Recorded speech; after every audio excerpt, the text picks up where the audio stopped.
Hola, hola, buen día.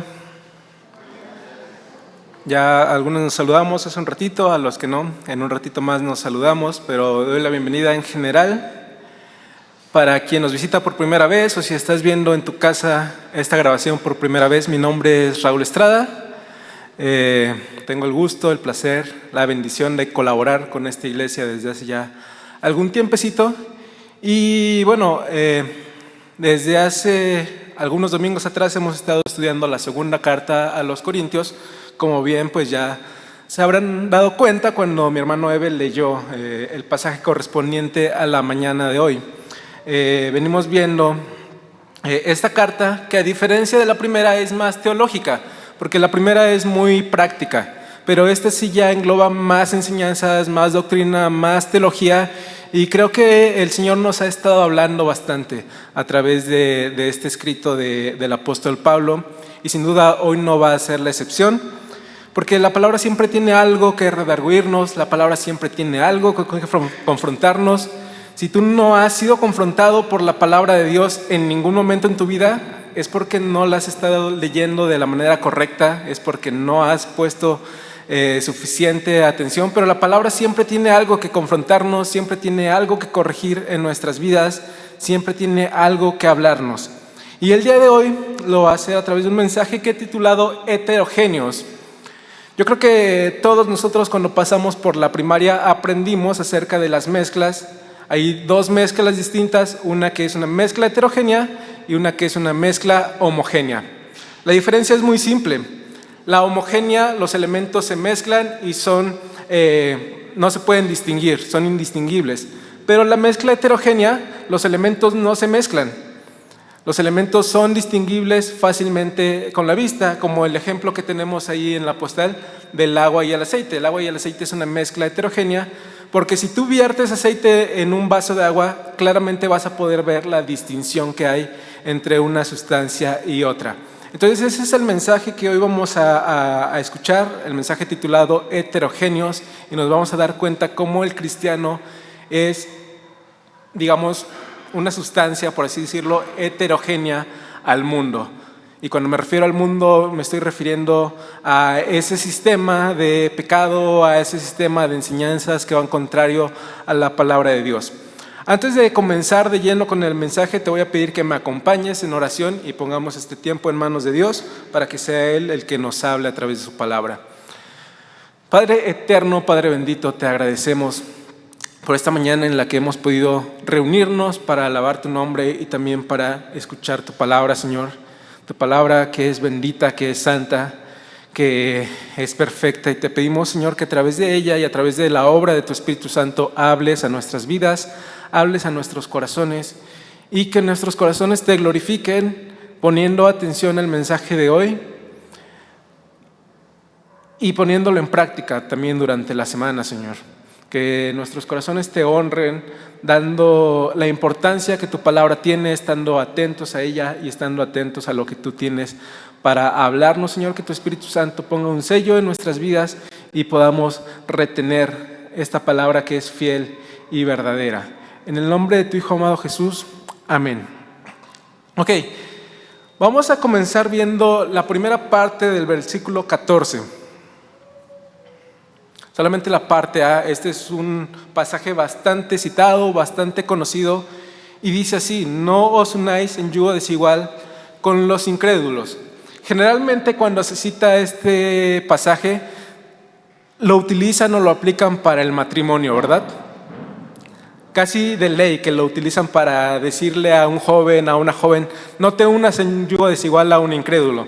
Y ok, es una buena aplicación, no está mal. Pero lo que hemos venido viendo en Corintios no está hablando acerca del matrimonio.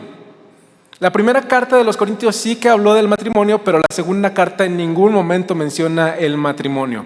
Así que cuando Pablo escribe originalmente estas palabras, no está pensando en el matrimonio. Tenemos que entonces irnos al contexto histórico que se estaba viviendo en la iglesia de Corintio para darnos cuenta que en Corintio se habían infiltrado algunos apóstoles que eran falsos. Y estos falsos apóstoles los estaban llevando a unas falsas enseñanzas.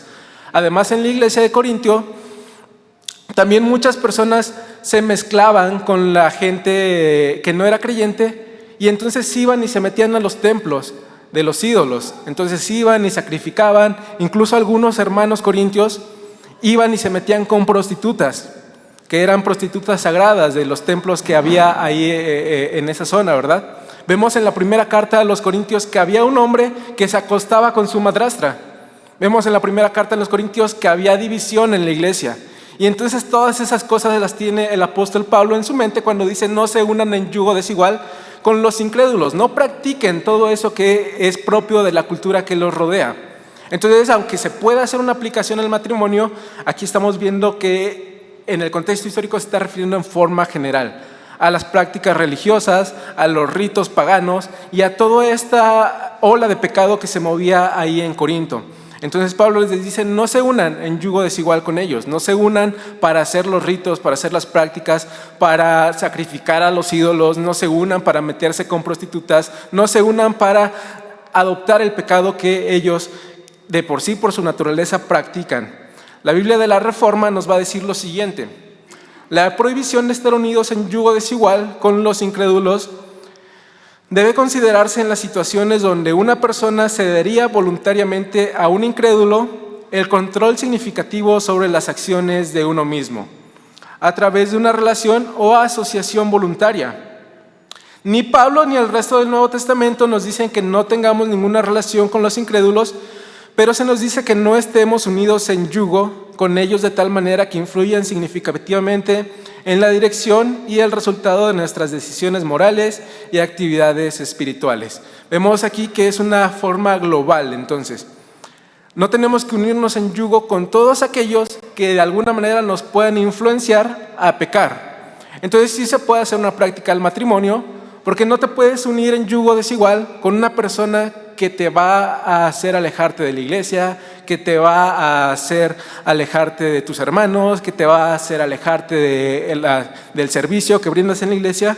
Pero bien podríamos aplicar esto también a los negocios. Imagínate unirte con un incrédulo y que el incrédulo te proponga hacer evasión fiscal. Que te diga: vamos a hacer este negocio, pero vamos a defraudar al gobierno. Vamos a hacer un fraude fiscal y vamos a obtener mejores ganancias.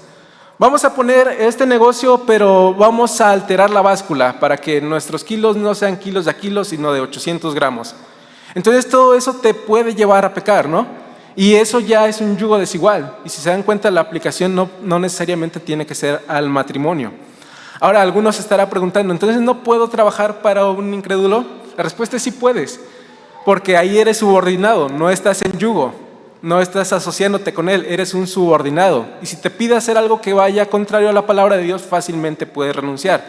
Pero si tú tienes una sociedad con un incrédulo, entonces muy probablemente te va a decir que obtengan ganancias deshonestas. Y entonces ahí vas a estar en yugo desigual. Entonces por eso la Biblia de Estudio de la Reforma dice que eso tiene que ver con las situaciones en donde una persona cedería voluntariamente a un incrédulo el control significativo sobre las acciones de uno mismo. Pueden aplicar entonces en diferentes maneras. Pero no nos está prohibiendo del todo una relación con los incrédulos. En la primera carta a los Corintios, Pablo ya había aclarado esto y él dice: os he escrito por carta que no os juntéis con los fornicarios, no absolutamente con los fornicarios de este mundo, o con los ávaros, o con los ladrones, o con los idólatras, pues en tal caso sería necesario salir del mundo. Es decir, sí podemos relacionarnos con la gente incrédula, pero no podemos hacerlo de una forma tan estrecha que nos influyan. No podemos hacerlo de una forma tan estrecha que nos lleven a pecar. Es necesario relacionarse con la gente del mundo, porque de otra forma no podrías anunciarles el evangelio. De otra forma no podrías compartirles las buenas nuevas. Jesús mismo era conocido como amigo de publicanos y de pecadores. Pero esto no quiere decir que Jesús era un pecador. Esto no quiere decir que Jesús se unió en yugo con ellos. Esto no quiere decir que Jesús adoptó las costumbres, las tradiciones, las prácticas, los pecados de los publicanos y de los pecadores. Sin embargo, era necesario que Él se hiciera su amigo para poder alcanzarlos. Nosotros podemos relacionarnos con las personas incrédulas, pero no debemos dejar que nos influyan. No podemos asociarnos con ellos de tal manera que nos lleven a pecar.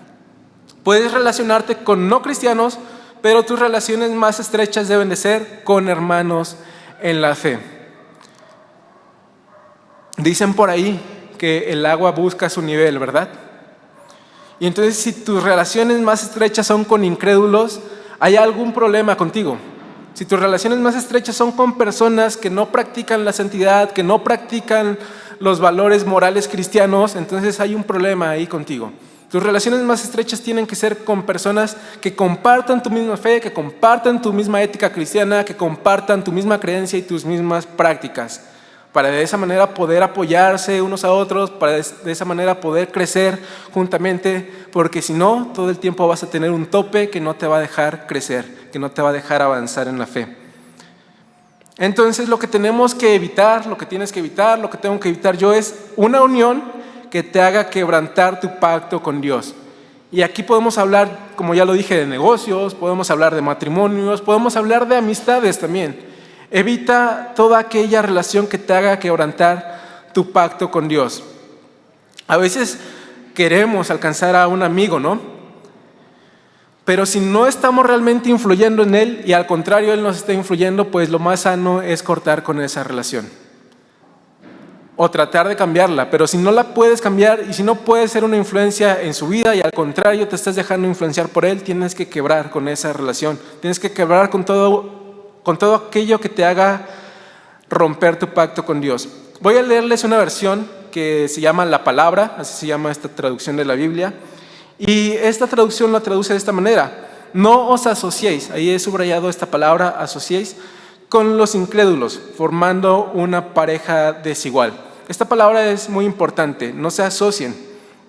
Hodge menciona lo siguiente: la exhortación es general, por lo que no debe ser limitada a la participación en los sacrificios paganos o en la realización de matrimonios mixtos con ellos, y mucho menos a juntarse con los adversarios del apóstol. Vemos que no podemos limitar esta asociación a un par de cosas. Y aquí he puesto yo algunos ejemplos en donde no podemos asociarnos. Los ejemplos podrían ser muy vastos y no daría tiempo de mencionarlos, pero algunas formas en las que no te tienes que asociar en yugo desigual es para robar. No te asocies para robar, no te asocies para menospreciar, no te asocies para calumniar, no te asocies para defraudar. Y podríamos seguir hablando y hablando, ¿no?, de prácticas que tienen los incrédulos, las cuales no tendríamos nosotros que reproducir. No te asocies con una persona para hacer este tipo de prácticas, porque entonces ya estás quebrantando el mandamiento que Dios nos dejó en su palabra de no unirnos en yugo desigual. No te asocies de esta manera. Ahora, podríamos hablar también de no asociarnos con otros cristianos cuando ese cristiano es un cristiano tibio. Entonces, si tú eres una persona devota, no te asocies con un cristiano tibio, porque te va a estancar también. E incluso también, si quieren aplicarlo al matrimonio, imagínate una persona que sirve activamente en la iglesia, que tiene un llamado de parte de Dios, que tiene una visión que ella quiere alcanzar, pero se asocia con alguien que es súper pasivo en la iglesia, que solamente viene a calentar una banca. Eso es un yugo desigual, porque uno va a estar tirando más que el otro. Entonces incluso podríamos hablar de yugo desigual dentro del mismo cristianismo. Cuando una persona tibia se asocia con alguien que es devota, entonces esa relación no va a funcionar. No nos asociemos entonces y busquemos asociarnos con personas que nos hagan crecer, que nos hagan madurar en la fe, que nos hagan pues servir a Dios y que podamos servir juntamente a Dios con ellos. Voy a leer otra traducción, esta vez es la NBI. Y la NBI lo traduce de esta manera: no formen yunta con los incrédulos. Y esto nos va a ayudar a entender de dónde Pablo está tomando esta cita, porque Pablo cita al Antiguo Testamento cuando escribe esto. Y una yunta es lo que aparece ahí en el dibujo, creo que sí se alcanza a ver. Una yunta es lo que se le pone a los bueyes para que puedan arar. Y entonces se juntan un par de bueyes, les ponen esa yunta que los va a unir y van a tirar juntos la carreta, y la carreta pues va a ir haciendo cercos para que puedan sembrar. Eso es una yunta. Y dice Pablo: no formen yunta con los incrédulos. Y esto tiene que ver con lo que escribe Moisés en Deuteronomio. Deuteronomio 22:10 dice: no ararás con buey y con asno juntamente, ¿Se dan cuenta? Son dos animales distintos, dos animales que tienen fuerzas diferentes y por lo tanto, si pones a un buey a tirar de la carreta con un asno, vas a lastimar al asno, porque el toro tiene más fuerza. El toro va a avanzar más rápido, con más fuerza, pero el asno no. Entonces, hay ahí una diferencia de fuerzas y alguien va a salir lastimado. ¿Y sabes qué? Cuando tú te unes en yugo desigual con un incrédulo, es muy probable que salgas lastimado. Generalmente va a salir lastimado el cristiano. Sobre todo en este ejemplo del matrimonio, ¿verdad? Si te unes en yugo desigual con alguien incrédulo, vas a salir sí o sí lastimado. Porque no van a tirar de la misma fuerza. Y generalmente, ¿sabes qué? El que está abajo tiene más fuerza para jalar que el que está arriba. Y generalmente cuando hay una unión entre alguien creyente y alguien no creyente, es más fácil que el no creyente lo jale y lo tire a que el creyente lo jale y lo suba. Porque el que está abajo tiene más fuerza para jalar. Entonces, en una yunta desigual, uno de los dos sale lastimado y lamentablemente muchas veces es el cristiano. Ahora, para entender lo que está escrito ahí en la ley, el buey era un animal limpio, pero el asno no. Ahí en las leyes que se dan en el Levítico, el asno es un animal impío, un animal que no se puede consumir, un animal con el que no se puede trabajar. En la ley de Dios estaba marcado como un animal impío, pero el buey era un animal limpio con el que se podía trabajar. Entonces se dan cuenta, la ley de Dios apuntaba a algo más, apuntaba a la separación del creyente con el incrédulo, apuntaba a la santidad. Todas las leyes que encontramos en Levítico están apuntando a la santidad y aquí nos damos cuenta de ello. En Levítico 19:19 dice: mis estatutos guardarás, no harás ayuntar. Esa palabra ayuntar está hablando de apareamiento. No harás aparearse tu ganado con animales de otra especie, es decir, no vas a hacer que un toro se mezcle con un asno y tengan una cría. Eso es antinatural. Tu campo no sembrarás con mezcla de semillas y no te pondrás vestidos con mezcla de hilo. Todo esto parece como que muy natural, ¿no? Pero en realidad la ley de Dios estaba apuntando a una verdad superior que encontramos ahora en el Nuevo Testamento. Está hablando de no mezclarse, de hacer una mezcla heterogénea entre el creyente y el no creyente en donde no tengan comunión. Estamos hablando ahí de dos animales de diferentes especies que no se pueden mezclar, dos semillas que no se pueden mezclar, dos tipos de tela que no se pueden mezclar, pero está apuntando a dos tipos de personas que no se pueden mezclar y son el creyente y el incrédulo. Por eso Pablo dice: no formen yunta con los incrédulos. ¿Por qué? Porque la naturaleza del creyente es contraria a la naturaleza del incrédulo, por tanto no pueden asociarse. Esa es la enseñanza que Pablo nos está dejando en esta primera parte del versículo. Ni siquiera es el versículo completo, ¿verdad? Pero vamos a avanzar y Pablo va a dar una serie de cuestionamientos para sustentar lo que está escribiendo. Y él dice: porque ¿qué compañerismo tiene la justicia con la injusticia? ¿Qué comunión la luz con las tinieblas? ¿Qué concordancia Cristo con Belial? ¿O qué parte del creyente, el creyente con el incrédulo? ¿Y qué acuerdo hay entre el templo de Dios y los ídolos? Estas son preguntas retóricas que ya tienen una respuesta y la respuesta es nada, ¿no? Pero Pablo escribe ese por qué. No te asocies con yugo desigual, ¿por qué? Te va a dar una serie de argumentos para decirte por qué no puedes mezclarte con yugo desigual. Y vamos a ir viendo cada una de estas preguntas una por una. La primera dice: ¿qué compañerismo tiene la justicia con la injusticia? Y la enseñanza cristiana es que el creyente ha sido justificado a causa de la justicia de Dios. Pero el que no es creyente vive en injusticia, vive todavía siendo deudor a la justicia de Dios. La NBI traduce: ¿qué tienen en común la justicia y la maldad? Y te lo voy a ejemplificar con el siguiente dibujo, que es el dibujo de un policía y un ladrón. ¿Qué compañerismo o qué de común tendría un policía y un ladrón? Es decir, no podrían ser amigos y que el ladrón al final del día le dijera al policía: ¿sabes qué? Hoy robé tantos bancos, hoy asalté a tantas personas y mañana tengo esta agenda en donde voy a ir a asaltar el metro, en donde voy a ir a asaltar a la ruta. Si hicieran eso, el policía estaría quebrantando la ley. Entonces no pueden unirse. Si es que tienen esa relación, uno de los dos está yendo en contra de la naturaleza, y en este caso es el policía, ¿verdad? Porque el policía tendría que hacer su función, tendría que hacer su trabajo y tendría que aplicar la ley. Pero si no la aplica, está traicionando su profesión, está traicionando el pacto que hizo de guardar a la nación y todo eso, ¿no? Entonces pasa lo mismo con el creyente. ¿Qué compañerismo podría tener con el incrédulo si lo lleva a traicionar sus valores? Ponte en esa situación como si tú fueras el policía y el incrédulo fuera el ladrón. ¿Podrían ahí converger en los planes? ¿Podrían tener una verdadera comunión? La respuesta es no, porque si lo lograran tener, uno de los dos estaría traicionando sus valores, y en este caso pues sería el cristiano, ¿verdad? La siguiente pregunta que Pablo hace es: ¿y qué comunión la luz con las tinieblas? Esto es muy obvio, ¿verdad? No puede haber comunión entre la luz y las tinieblas. De hecho, las tinieblas es la ausencia de luz. Y hay un contraste fuerte ahí, porque en donde quiera que aparece la luz, las tinieblas se disipan. No pueden estar mezclados unos con otros. Y fíjate lo que la Biblia habla acerca del creyente.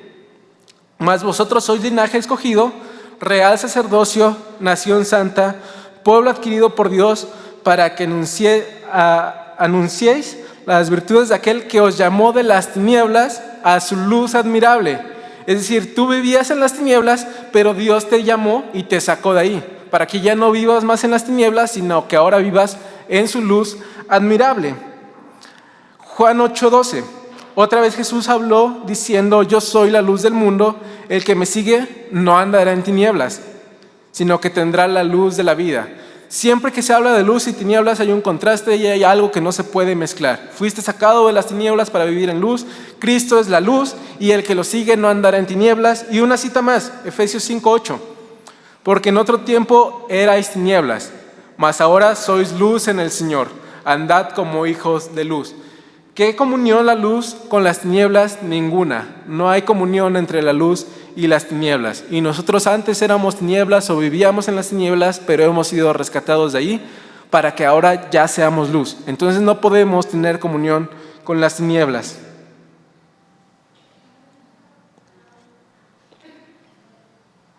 Siguiente pregunta. ¿Y qué concordia Cristo con Belial? Belial es un nombre que se le da a Satanás. Entonces ahí está preguntando: ¿qué concordia tiene Cristo con Satanás? Obviamente la respuesta es ninguna. No hay armonía, no hay concordia, no hay compañerismo entre Cristo y Satanás. Son todo lo contrario. Son entes totalmente opuestos. Y hay una palabra interesante ahí en esta pregunta, y es la palabra concordia, que en el griego, que es el idioma original, es symphonēsis.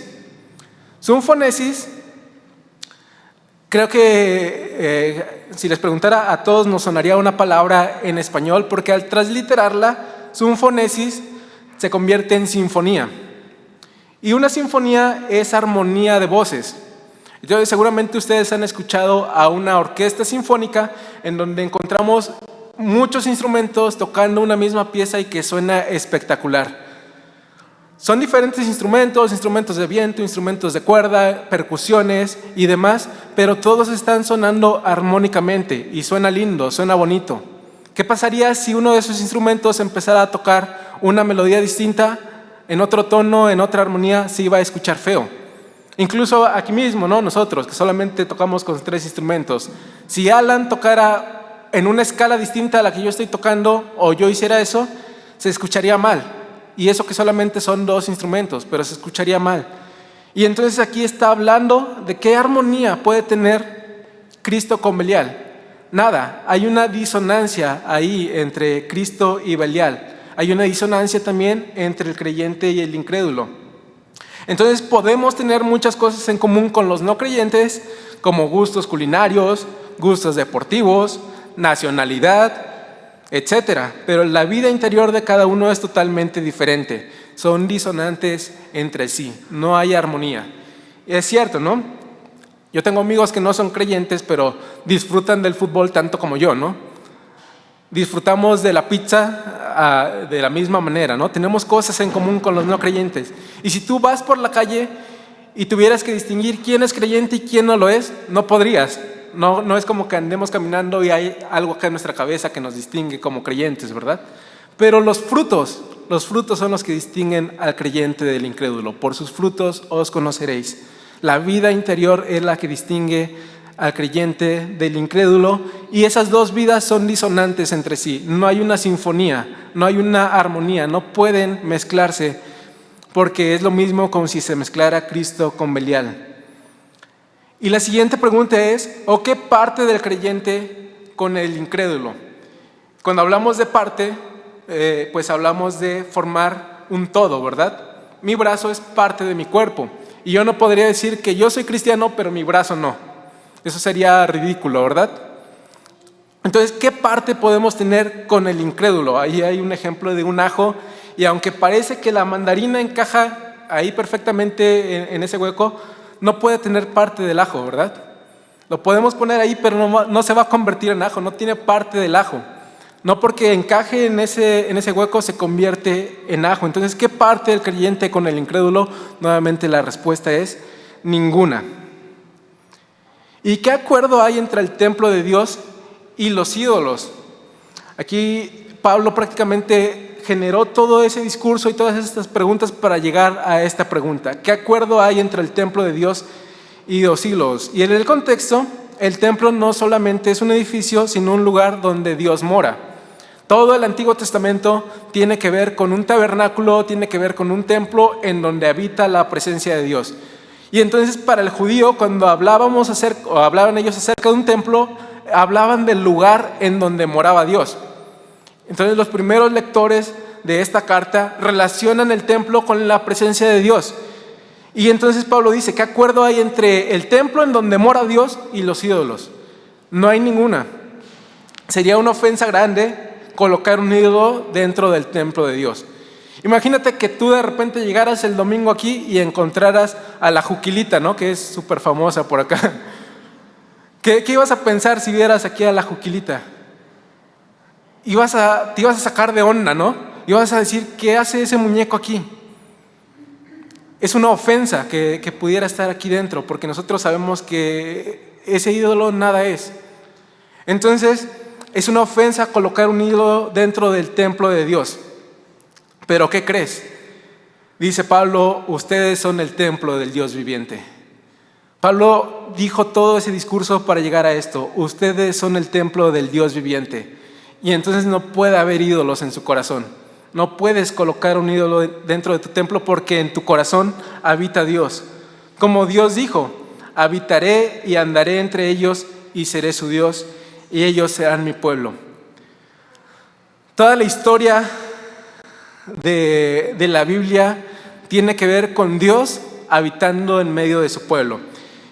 Aquí me voy a ir súper rápido porque lo que voy a mencionar podría dar para una predicación en sí mismo, pero Dios siempre ha estado interesado en morar con los hombres.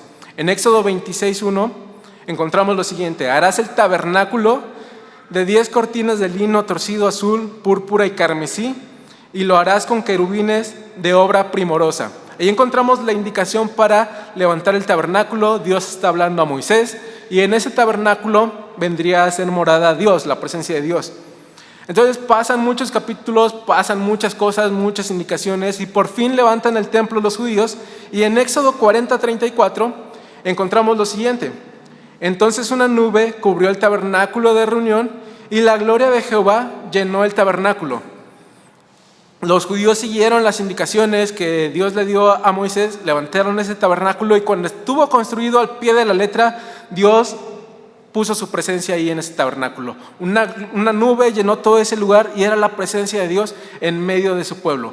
Y entonces cuando la nube se alzaba y avanzaba, los judíos tenían que avanzar. Cuando la nube se detenía, los judíos tenían que detenerse porque era Dios mismo guiándolos, Dios en medio de su pueblo. Aunque claro, sabemos que el único que tenía acceso a esta gloria era el sumo sacerdote una vez al año. Pero ya desde ahí, desde su pueblo errante en el desierto, Dios habitaba en medio de su pueblo. Y en Ezequiel hay una profecía bastante interesante, Ezequiel 37, 26 al 27, y dice: y haré con ellos pacto de paz pacto perpetuo será con ellos, y los estableceré y los multiplicaré. Y fíjense lo que viene aquí: y pondré mi santuario entre ellos para siempre. El plan de Dios es morar con su pueblo para siempre. Estaré en medio de ellos en mi tabernáculo, y seré a ellos por Dios, y ellos me serán por pueblo. Esta es una profecía que ha de cumplirse. Aún no se cumple completamente, pero ha de cumplirse en el siglo venidero. Pero ya desde el Antiguo Testamento vemos ese deseo de Dios de habitar con su pueblo. Y llegamos al Nuevo Testamento, en donde Juan nos dice lo siguiente: y aquel verbo fue hecho carne y habitó entre nosotros, y vimos su gloria, gloria como del unigénito del Padre, lleno de gracia y de verdad. La palabra griega para habitó tiene que ver con el tabernáculo, y lo podríamos traducir como tabernaculizó. Jesús tabernaculizó en medio de nosotros, se hizo hombre. Y entonces tiene que ver con el tabernáculo que encontramos en Éxodo, en donde Dios derramaba su presencia, pero ahora en Jesús habita corporalmente la plenitud de la deidad. Y la plenitud de la deidad se hizo hombre y habitó en medio de los hombres. Y vimos su gloria, gloria como del unigénito. Pero hay más. Juan 14:23 dice: respondió Jesús y les dijo: el que me ama, mi palabra guardará, y mi Padre le amará, y vendremos a él y haremos morada en él. Increíble, ¿no? Anteriormente en el Antiguo Testamento Dios hacía morada en una casita, que él mismo dio instrucciones, en un tabernáculo, pero ahora Jesús está diciendo: ya no más. Ahora mi presencia vendrá a ser morada en el corazón de los hombres. Y el tabernáculo de Dios ahora es el corazón de cada creyente.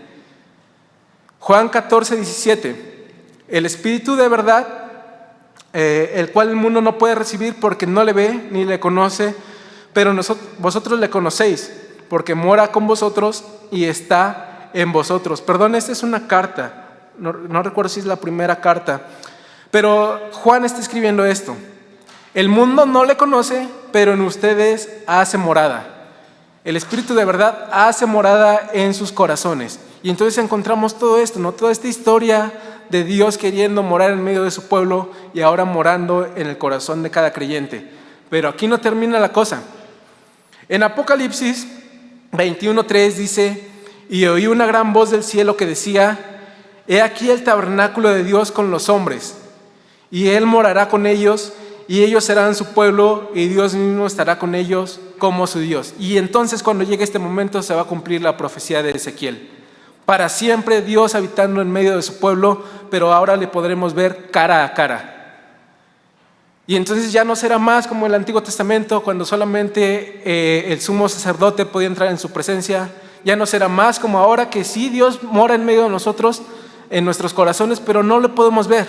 En Apocalipsis nos dice que le podremos ver cara a cara, y Dios hará su tabernáculo, es decir, el lugar de su presencia en medio de su pueblo. Y entonces Pablo está diciendo todo esto, y está diciendo: no puede tener comunión un incrédulo con el creyente, porque en el creyente habita Dios, y porque para el creyente está dada la promesa de que va a habitar Dios para siempre con ellos. Hay una diferencia enorme entre el creyente y el incrédulo. No podemos asociarnos con ellos. Por lo cual dice Pablo ahí en el versículo 17, la parte A: salid de en medio de ellos y apartaos, dice el Señor, y no toquéis lo inmundo. Pablo va a citar aquí diferentes pasajes del Antiguo Testamento y los va a mezclar para llegar a una idea, para construir una idea. Y él va a decir esto: ya que en ustedes está esta promesa de que Dios va a habitar en ustedes, tienen que salir de en medio de los incrédulos, tienen que apartarse de las prácticas que hacen ellos, y no toquéis lo inmundo. Obviamente esto está relacionado con las leyes en Levítico, en Números, que ya no aplican para nosotros, pero hay una aplicación cierta para nosotros, y es la aplicación de santidad. Apártate de las cosas que te lleven a quebrantar tu pacto con Dios. Y Wiersbe dice lo siguiente: apartarse no solo es un acto negativo de alejamiento, es también un acto positivo de dedicación a Dios. Debemos alejarnos del pecado y acercarnos a Dios. Entonces este mandato tiene como que una doble vertiente, ¿no? Por un lado, apartarte de las cosas impías, apartarte de las cosas pecaminosas, apartarte de lo que te lleve a quebrar el pacto con Dios. Pero por otro lado, acercarte a Dios. acercarte a su presencia, acercarte y crecer en santidad. Que justamente pues es la enseñanza de hoy, ¿no? Y dice, entonces hay una consecuencia. Hay una consecuencia de apartarse, hay una consecuencia de buscar la santidad, y la consecuencia es esta: yo os recibiré y seré para vosotros por Padre, y vosotros me seréis hijos e hijas, dice el Señor Todopoderoso. Si tú traes a la memoria mis promesas, si tú te apartas del pecado y vives en santidad, entonces yo seré tu Padre. Entonces tú serás mi hijo, yo te voy a adoptar. Esa era la enseñanza o el mensaje del Antiguo Testamento. Obviamente en el Nuevo Testamento cambia porque Dios nos acepta y nos hace sus hijos por pura gracia, ¿verdad? Entonces para el cristiano el orden, digamos que se ha invertido. El cristiano ha sido adoptado como hijo y ahora tiene que apartarse de lo inmundo como respuesta a esa gracia. En respuesta a esa gracia que hemos recibido de parte de Dios, nosotros tenemos que apartarnos y vivir en santidad. Ya Dios nos ha adoptado, ya Dios nos ha hecho parte de su familia, nos hizo sus hijos, y nosotros debemos de responder siguiendo sus estatutos, siguiendo sus mandamientos. Llegamos al último versículo del día de hoy y dice así, 2 Corintios 7:1. Así que, amados, si se dan cuenta, aunque es un nuevo capítulo, está conectado porque dice así que, es la conclusión de lo que hemos estado viendo. Así que, amados, puesto que tenemos tales promesas, ¿cuáles promesas? Las que Dios te va a recibir por hijo, las que Dios va a morar en medio de ti.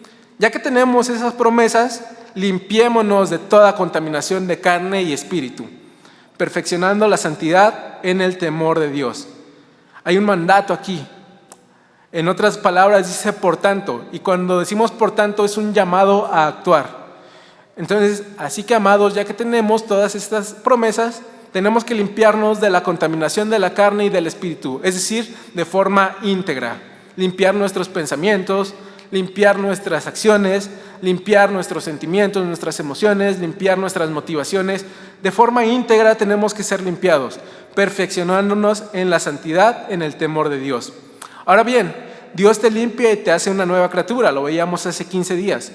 Pero tú también debes limpiarte haciendo una renuncia a todo lo que te asocie con tu vida pecaminosa. Hablamos de dos tipos de santificación. Santificación posicional, que es la que Dios te otorga de pura gracia, Él te declara santo. En todas las cartas que encontramos vemos que Pablo se dirige a la iglesia como los santos, a pesar de que pecaban, y nosotros hemos sido declarados santos. Es una santidad posicional, pero hay una santidad práctica. Y esa santidad práctica tienes que desarrollarla día a día. Y es una sinergia entre la obra de Dios y tu esfuerzo. Tienes que limpiarte, y dice Pablo, perfeccionándote, limpiándote, perfeccionándote en la santidad. ¿Y cómo logras eso? Renunciando a todo lo que te asocie, ¿recuerdas esa palabra que vimos al principio? Lo que te asocie a tu vida pecaminosa, lo que te asocie en yugo desigual con el incrédulo, limpiando todo aquello que te lleve a quebrar los mandamientos de Dios. Primera de Pedro 1:15 al 16, vamos a ver aquí algunos llamados a vivir en santidad que quizás hemos mencionado en otras ocasiones, pero que nunca está de más recordarlos.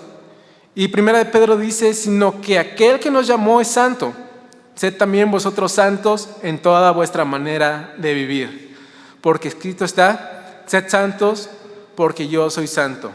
No dice sed santos porque yo te voy a castigar, sed santos porque yo te voy a premiar.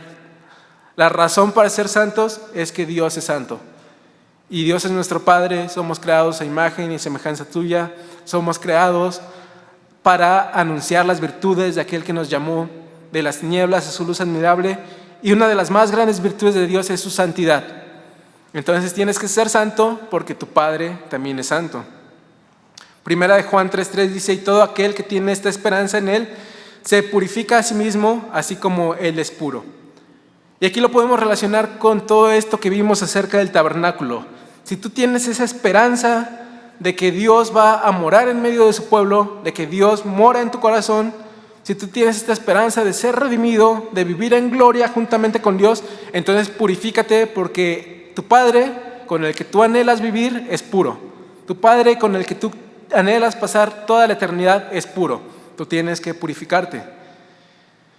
Y en Mateo 24, 12 al 14 dice: y por haberse multiplicado la maldad, el amor de muchos se enfriará. Mas el que persevere hasta el final, éste será salvo. Y será predicado este evangelio del reino en todo el mundo para testimonio a todas las naciones, y entonces vendrá el fin. Quise incluir este versículo porque hace 8 días hablábamos de perseverar.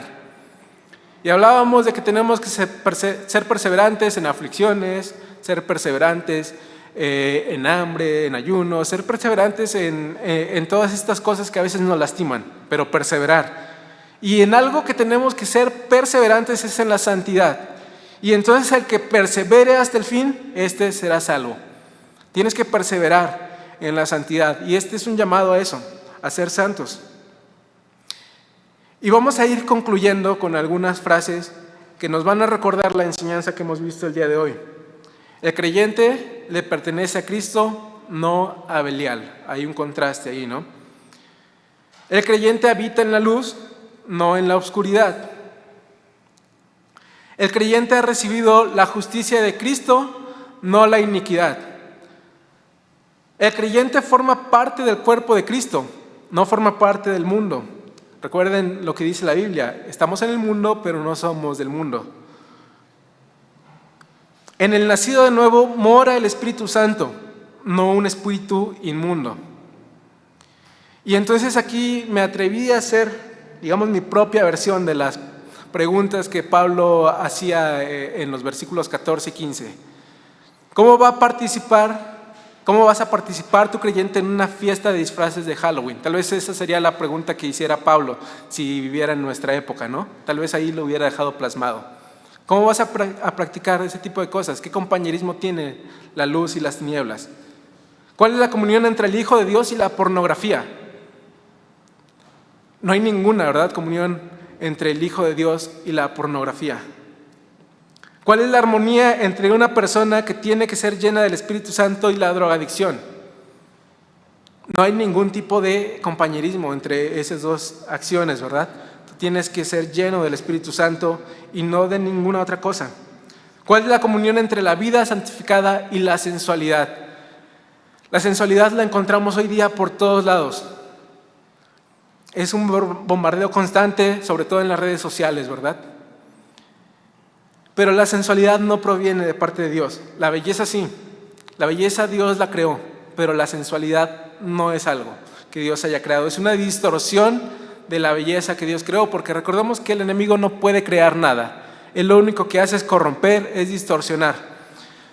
Pero la sensualidad es la belleza distorsionada.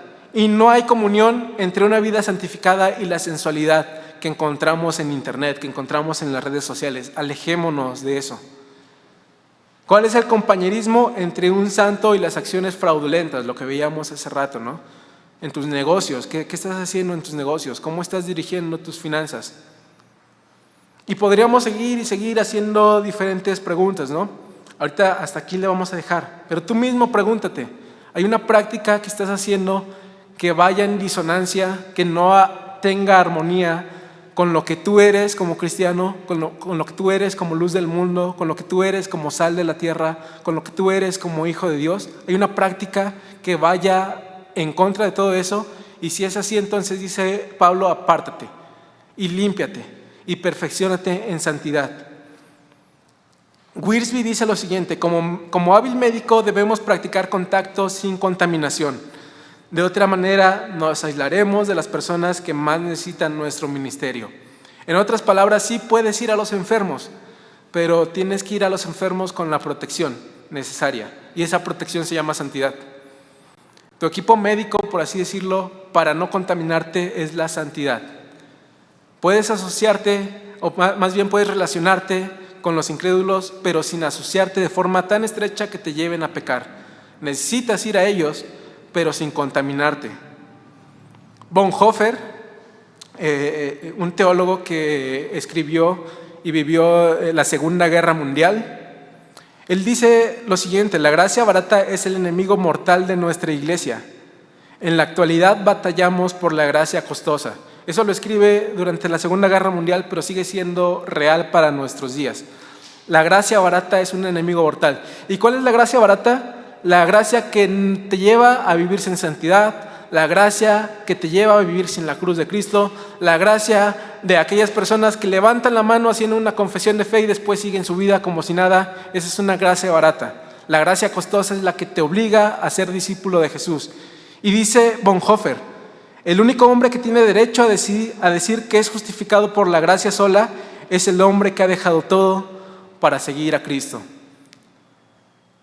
Si no hemos dejado nuestra vida pasada, tendríamos que cuestionar nuestro cristianismo. Tendríamos que cuestionar si realmente hemos sido alcanzados por la gracia de Dios. Y termino entonces con la siguiente frase. La evidencia de que una vida ha sido justificada es que se esfuerza en vivir en santidad. No vamos a ser santos perfectos de este lado de la eternidad. Vamos a estar batallando con el pecado. Cuando seamos glorificados, entonces sí vamos a alcanzar la santidad total. Pero aquí vamos a luchar. Pero esa lucha es la que te distingue. El creyente verdadero lucha contra el pecado y no se deja vencer. El creyente verdadero lucha y se esfuerza por vivir en santidad. ¿Vas a tener tentaciones? Sí. ¿Vas a tener pecados? Pues quizás algunas veces, pero lucha para derrotar ese pecado. Y esa lucha es la que te distingue como un creyente verdadero. Vamos a ponernos de pie y vamos a terminar este tiempo en oración.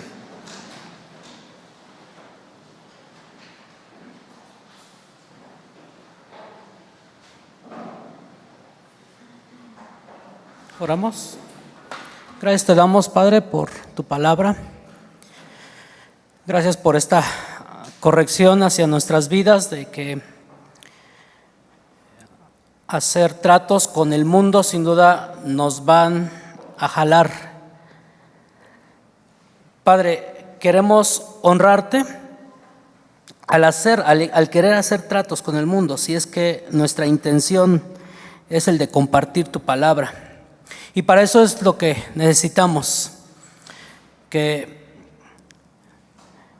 tengamos en mente que tú moras en nuestro corazón y no somos tentados por Satanás,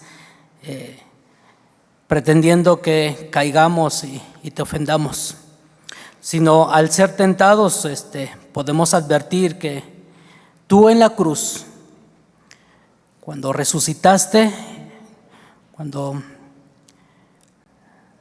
te levantaste del sepulcro, ya el pecado ya no gobernaba nuestra vida, Padre. Y Padre, te damos gracias por ello, porque ya no somos condenados juntamente con el pecado, sino ahora somos libres en Cristo Jesús, para honrarte y glorificar tu nombre. Padre, para los que les cuesta trabajo aceptar, entender este plan perfecto, Padre, permite que tú instruyas en su corazón, capacites, moldes, transformes, y que tu nombre sea glorificado cuando somos tentados y podemos librarnos, podemos honrarte, podemos obedecerte a ti. Padre, por eso qué tan necesario es tener tu palabra en nuestra mente, tener una comunión constante contigo. Dios, ayúdanos a deleitarnos más en tu palabra. Ayúdanos a tener en mente esas promesas de que ya no somos más frágiles para el pecado, sino ahora somos victoriosos. Dios, pone en nuestro corazón honrarte, te lo rogamos. También, Padre, te damos gracias porque podemos honrarte y servirte con nuestra ofrenda. Permite que lo que ofrendamos sea grato para ti, pero también, Dios, que tú suplas las necesidades de esta iglesia para el crecimiento de tu evangelio, y confiamos que tú obrarás grandemente. Recibe esta ofrenda, Padre, como un olor fragante que queremos darte. En Cristo Jesús. Amén.